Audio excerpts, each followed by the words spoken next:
Assassin's Creed Unity versus Assassin's Creed Syndicate. Which is the better game? In this video, I'm going to look at both of these games and go over which game has the best open world, the best protagonist, the best story, the best gameplay, customization, and also side content. And then towards the end of the video, I'll go over my personal winner of which game I think comes out on top. Now, unsurprisingly, it's actually pretty close, as both games are relatively similar in quite a few ways. Also, this video will contain no story spoilers, so you don't need to worry about that if you have not played these two games. I've already made an Assassin's Creed Odyssey vs Valhalla video, as well as an Origins vs Odyssey video if you want to check those ones out too. Also, let me know down in the comments below which out of these two games you prefer the most, as well as a potential matchup for the next video in this series. Anyway, without wasting any more time, let's get straight into it.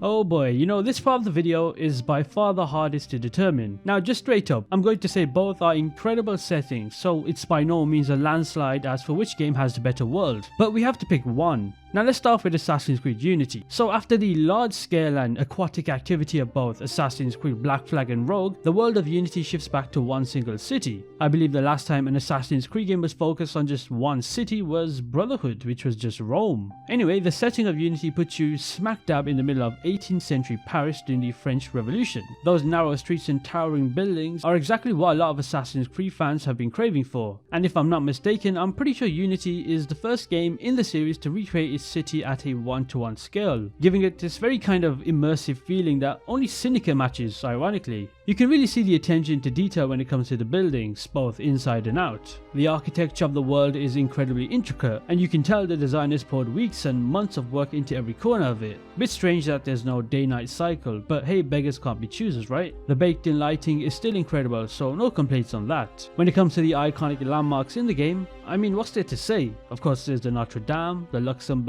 Palace, Saint Chapel, and so many more, all crafted with so much detail. But what really gets me is how alive the city feels. Everywhere you turn, there's something going on. Narrow alleyways, crowded markets, you name it. And goddamn those crowds. It's actually commendable how Ubisoft have implemented insanely packed crowds, especially with how they've integrated the revolution right in the middle of it.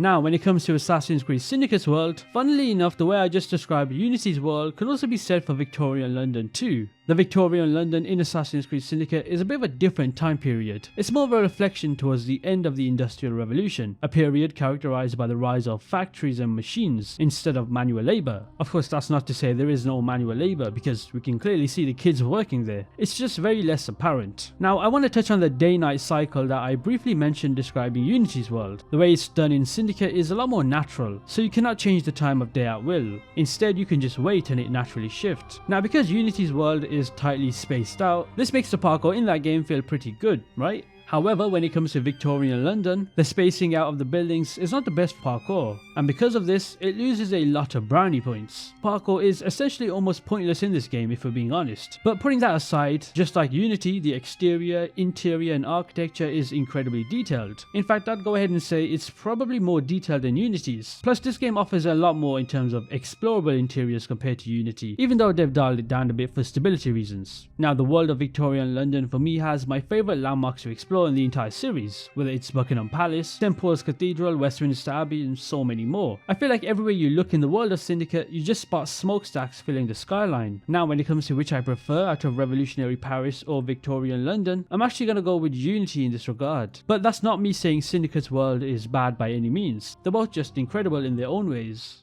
Oh, what's this, Greenie? Assassin Christmas.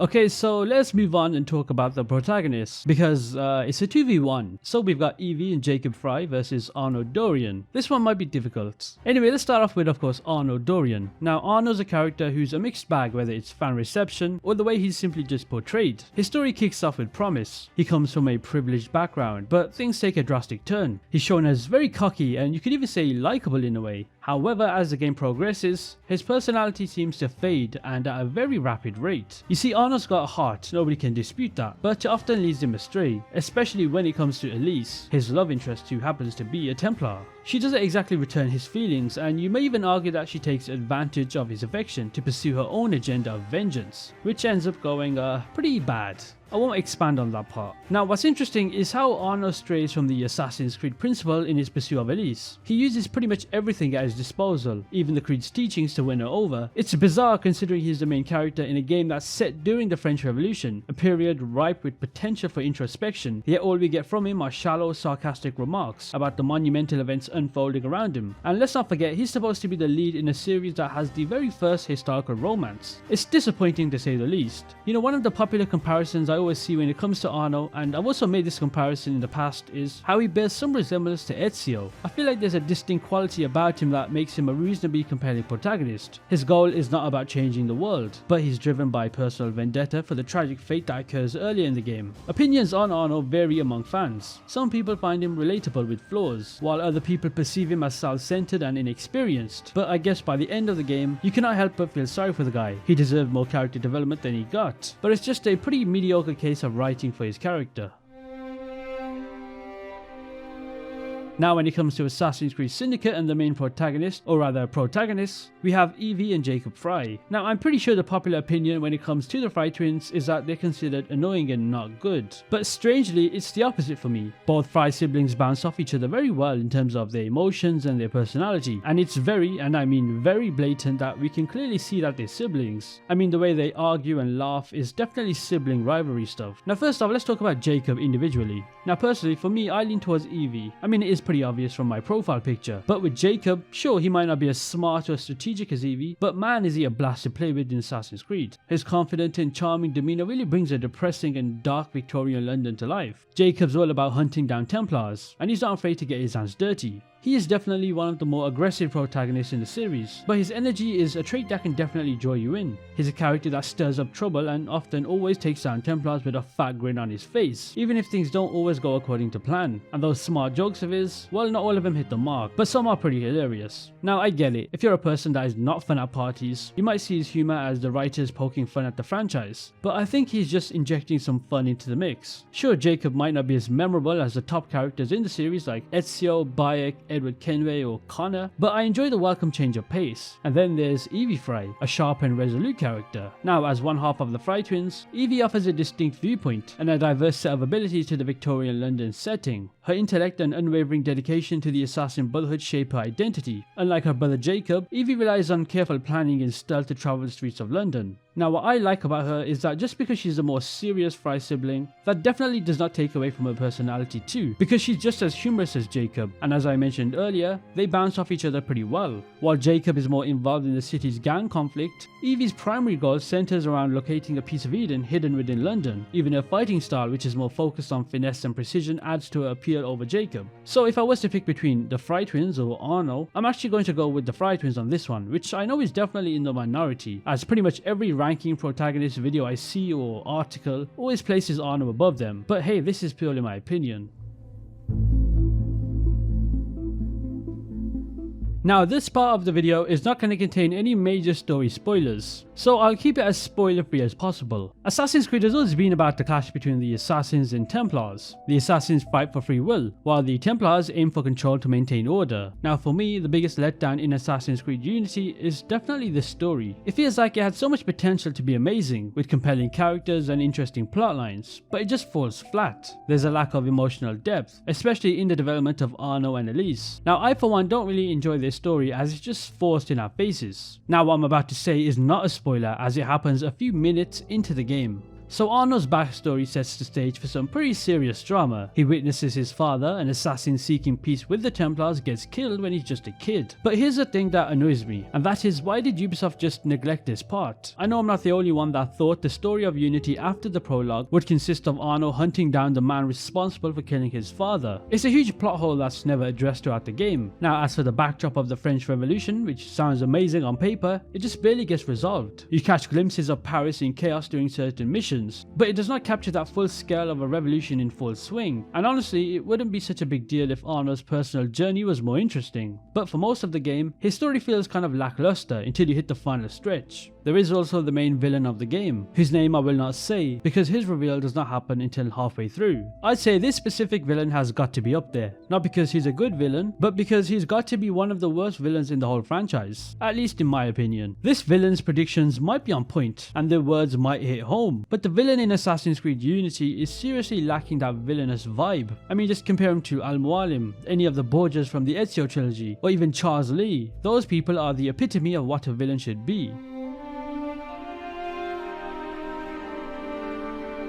Now, when it comes to the story of Assassin's Creed Syndicate, we of course get taken to Victorian London in 1868, smack dab in the middle of the Industrial Revolution. We step into the shoes of both Jacob and Evie as they navigate the labyrinthian streets of London to liberate the city from Templar control. When they catch wind of the villain, which is Crawford Starrick's plan to use the Shroud of Eden, which is an ancient issue device with crazy healing powers to take over the world, they have got to act fast. You know, it's a very classic Assassins versus Templar showdown, part of the broader Assassin's Creed saga, where they've always been fighting over these ancient artifacts with crazy powers. If you've been following the story from Assassin's Creed 1, it has a whole new layer of intrigue into it. But like I said at the start of this section, the story for both of these games are probably the weaker ones in the franchise. But if we're comparing Unity and Syndicate stories, one of them does in fact come out on top. So we start off outside of London, kind of like a tutorial where Jacob and Evie take out some targets. Then it's off to London, where the Fry Twins are on a mission to find the Piece of Eden. Now throughout Syndicate you can come across a bunch of historical figures like Charles Darwin, Charles Dickens, Karl Marx, among many others. Overall, the game story is pretty decent, even though it still has some of the typical issues you find in the series. The whole theme of reclaiming London is great and all, but the constant nods to the Templars, the Pieces of Eden and the modern day storyline can feel a bit forced. It's not that they don't belong, but sometimes it would feel like the writers are scrambling to fit them in, making the sci-fi stuff seem kind of forced. And that's a shame because the 19th century power struggle in London could totally hold its own without all of the extra bits and bobs. As for the characters, Evie and Jacob, it feels like we're rushing through their story. We don't really delve deep into their backgrounds, which is a bummer. Sure, you can research some information in the Assassin's Creed wiki, but it would have been better if the game itself gave us more insight into their lives. Especially the big bad guy in Assassin's Creed Syndicate, Crawford Starrick. He's a character just like Assassin's Creed Unity's villain that just falls flat. He's got your typical villain vibe who's supposed to control everything, whether it's factories, transportation, banks, you name it. But honestly, we never see him doing anything truly villainous. Sure, he's a Templar and he might get a bit rough with his servants, but that's about it. You know, the perfect way to describe him is he's more bark than bite. Starrick's lackluster portrayal is evident in his cutscenes, where he's either sipping tea or playing the piano. It's hardly the stuff that nightmares are made of, right? Now, I'm not going to go over the ending as that's the spoiler of the story, but what I will say is that Crawford Starrick is not a good villain. His character is an amazing idea, but the execution falls so flat. Now, as for which story I prefer out of Assassin's Creed Unity or Syndicate, I'm actually going to go with the story of Assassin's Creed Syndicate. I just felt more engaged with it, and I actually knew the direction it was going, whereas Unity's story was all over the place, and certain plot holes were just simply overlooked.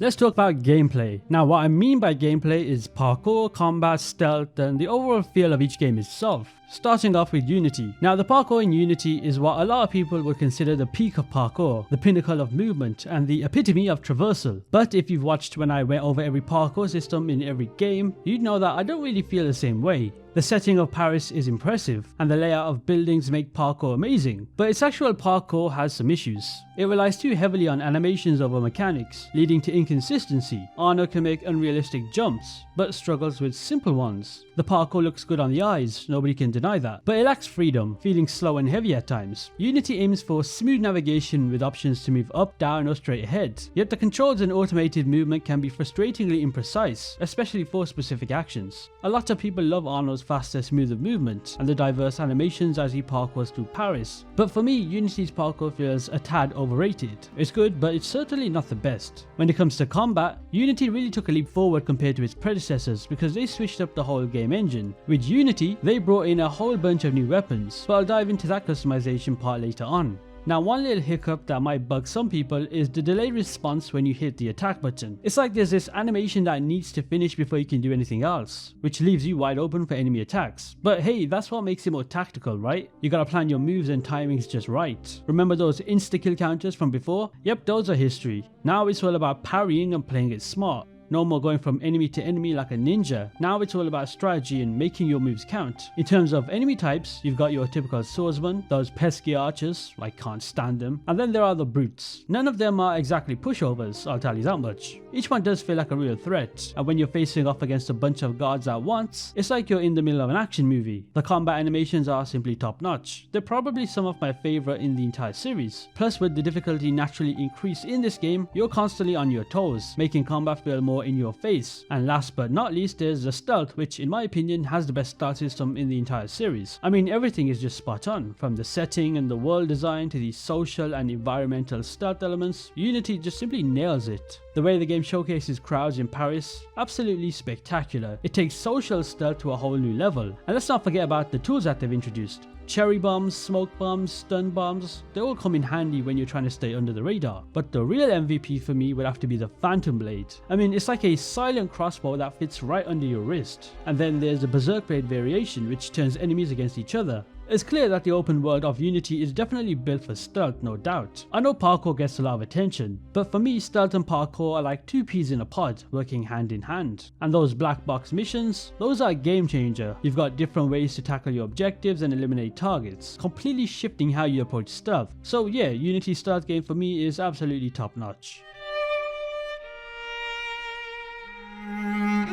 Now that brings me on to Assassin's Creed Syndicate, starting with parkour. Honestly, it's kind of a no-brainer. The parkour in Syndicate, pretty much useless. I can't recall a single moment in the game where I felt like, yep, gotta use parkour here. The buildings are massive, the streets are too wide, total impracticality. Now you might be thinking, if Syndicate's parkour is bad, shouldn't Unity be too? Well, they do share same engines and similar animations, but there's more to it. Syndicate brought us the grapple hook, a massive deal for getting around Victorian London. Personally, I wasn't sold on it. Sure, it helps with movement, but it's limited. You can only latch onto specific points, totally restricting your freedom. As for parkour, it is a bit clunky. The absence of a jump button takes away any real risk. It's all very basic, almost too easy. Side jumps are rare and many movements are automated. Comparing it to Unity, the thrill of navigating London feels watered down quite a lot. When it comes to the combat in Syndicate, oh boy, I find it to have the worst combat system in the franchise. And let me tell you why. The feeling I get from Syndicate's combat is like using a plastic butter knife compared to Unity's realistic feel. You're basically mashing buttons, doing the same combos over and over. The game practically holds your hand with flashing cues telling you when to dodge and attack. I mean, if that's not a sign for a very beginner friendly game, then I don't know what is. And when you finally land a hit, it's like poking enemies with a toothpick.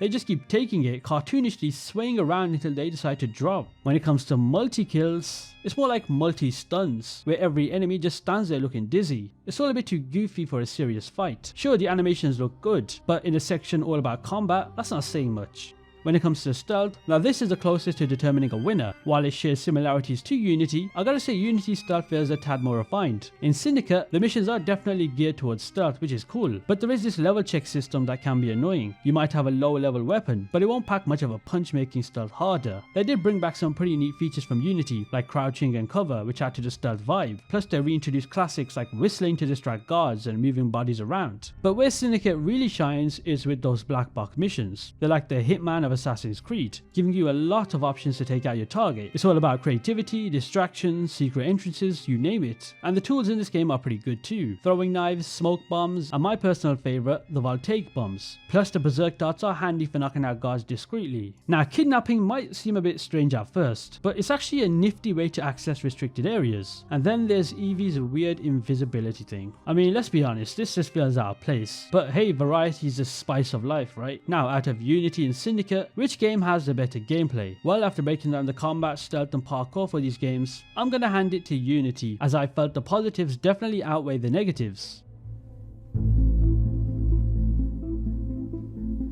Now, I want to touch on customization real quick, as it's pretty important in both games. Starting off with Unity. Now, Unity, in my opinion, has very good customization. You can tweak everything about your character from head to toe, quite literally. And it's not just for aesthetics. Each piece on Arno affects his skills, whether it's stealth, combat or parkour. And don't even get me started on weapon customization. Unity offers a crazy amount of weapons, each changing your playstyle. From nimble swords to big long sticks to axes, there's something for every type of player. But I've only scratched the surface with the weapons used in this game, as there are weapons I've yet to even try out. You know what I really dug about Unity? The outfit and selecting different pieces customization. This was off the charts. I'm talking about hundreds of outfits with different colours to boot. Now take Assassin's Creed Origins. This was a great game, but let's be honest, the outfit situation was lacking. Limited choices, there was no customization, it was just meh. So what I love to see is Ubisoft go back to the customization that Unity had, because it was by far the best in the franchise. Unity's skill tree is pretty solid, unlike the tangled mess that Assassin's Creed Valhalla offers. It is pretty straightforward, divided into 4 main categories: melee, stealth, ranged and health, each pretty much self-explanatory. In the melee category, you hone your skill with various melee weapons, unlocking new movesets and upgrading your damage output. Stealth, as you'd expect, focuses on improving your stealth abilities, from better crowd blending to unlocking double assassinations and improving lockpicking. Moving on to the range section, you'll find upgrades like adding poison to your smoke bombs, improving your phantom blade and gaining proficiency with pistols and muskets. Finally, the health category boosts your endurance and overall health, making you feel more resilient in combat and improving your healing capabilities.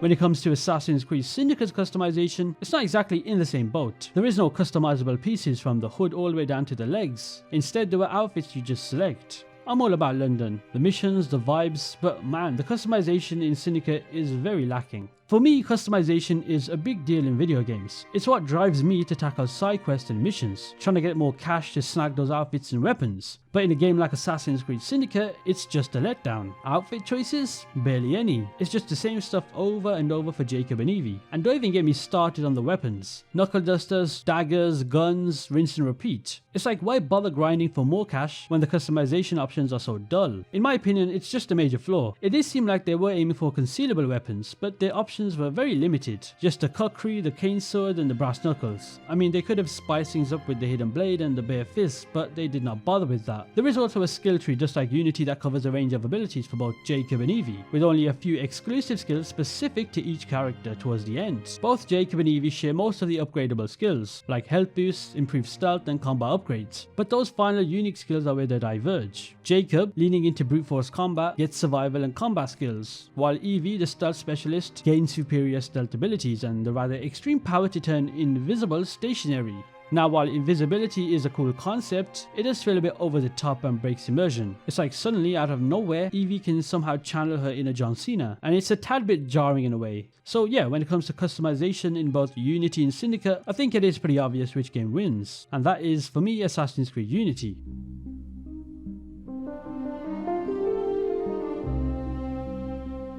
And last but not least, we have the side content for both games. Now, just like settings I compared earlier in the video, this one is also very hard to determine because both side content in these games are incredible. So starting off with Unity. Now, this game really went all out when it came to giving us extra stuff to do outside the main story. First off, we've got co-op missions. Now, these are pretty fun, especially if you've got friends to play with. You team up with other assassins to tackle various objectives around Paris, from assassinations to heists. But honestly, it's quite hard to find a goddamn session. Then there's the murder mysteries. Now, who doesn't love a good murder mystery, right? These side quests have you playing detective as you investigate different crime scenes and piece together clues to solve a case. It's like being Sherlock Holmes in 18th century Paris. Next up, we've got Paris Stories. These are smaller side missions scattered throughout the city, each with its own little story to unravel. They range from helping out citizens in need to taking down corrupt officials. They're a nice way to lose yourself in the world of Unity and uncover some of the lesser known stories of Paris during the revolution. There is also the Helix Rift. These things are like in-game portals that let you break free from Abstergo's clutches and send Arno hopping into different time periods. There are, I believe, 7 of these missions in the game, and the aim is to rack enough data points to progress. Now here's the thing that bugs me a bit about these rifts. They don't quite work the same as they did in later games like Syndicate, but we'll delve into that comparison in just a bit. There are also collectibles, but they're not everyone's cup of tea, but I still have to mention them. Now, when it comes to Assassin's Creed Syndicate and the side content in the game, there is also an abundance of it. First off, we've got Templar hunts. These are like little side missions where you track down and take out a Templar operative lurking around London. We've got gang strongholds. These are all about reclaiming areas of the city from enemy gangs. You roll in with your gang, bust some heads and show those Templar dickheads who's the boss. Then there are bounty hunts. These are exactly what they sound like. You're hunting down specific targets for rewards. There's even the side missions with historical figures, and I feel like these are so underappreciated. Each historical character provides unique missions that delve into their real life contributions and challenges during their time period. For example, you might assist Charles Darwin in his scientific endeavours, aiding him in his research or protecting him from enemies who seek to thwart his work. Or you could simply figure out mysteries and the supernatural side of the game alongside Charles Dickens. There is also the Fight Club where you can fight against a group of enemies, and the more you defeat, the better the reward. And let's not forget about the World War I missions with Lydia Fry. This is side content, and it feels like a DLC in itself. In fact, if this game just had this World War I thing as side content, I would not even be bothered by it because it's so detailed and lengthy. You get to play as Lydia Fry holding it down in 1916 London. She's definitely got that Fry family grit, no doubt about it. What's so fascinating is how London transforms during the war. You can clearly see the entire city engulfed in the chaos of war, and it's a nice break to have from the main story. Anyway, as for which game I believe has the best side content from Unity and Syndicate, I'm going to go with Syndicate for this one, which I know might be a bit of an unpopular opinion, but I feel like the Lydia Fry stuff and the historical figures side missions are what elevates it for me. So that brings us to the end of the video. Which is the better game between Assassin's Creed Syndicate and Unity? Well, after yapping for this long and comparing different aspects within their games, I've come to the conclusion that it's a draw. I gave the win to Unity for the world, Syndicate for the protagonist, Syndicate for the story, Unity for gameplay, Unity for customization, and Syndicate for side content. So the total result is 3-3. So this is a bit awkward. Rock, paper, scissors.